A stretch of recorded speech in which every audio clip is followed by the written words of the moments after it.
Saya takkan lepaskan peluang ini.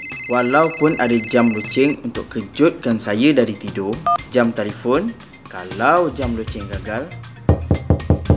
Dah siap, Mak? Dan ketukar pintu dari Mak kalau kedua-duanya gagal. Saya selalunya dah sedar dan bangun terlebih dahulu. Saya Ahmad Zainul Ashraf. Beberapa bulan yang lalu hanya bermotosikal mengejar waktu mencari tempat untuk bekerja. Banyak temu duga yang saya gagal. Tapi hari ini saya diambil bekerja sebagai seorang jurutera IT. Sewajar dengan apa yang saya pelajari.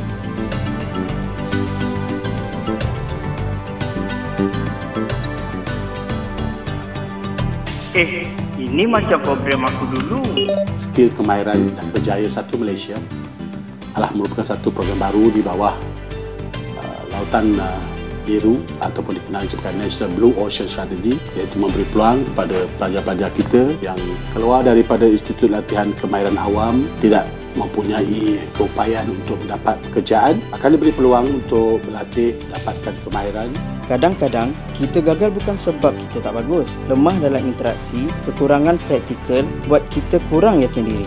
Dengan program seperti SKK 1 Malaysia ni, insya-Allah ia akan meningkatkan lagi keyakinan diri dan kemahiran kita.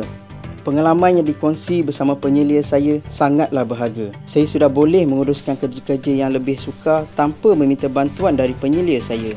Melalui program itu, saya dibantu meningkatkan yakin diri dan mempertingkatkan mutu kerja saya.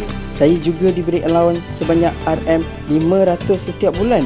Selama 2 bulan saya dilatih dan ditempatkan di mana saya bekerja sekarang. Terima kasih kepada program SKK 1 Malaysia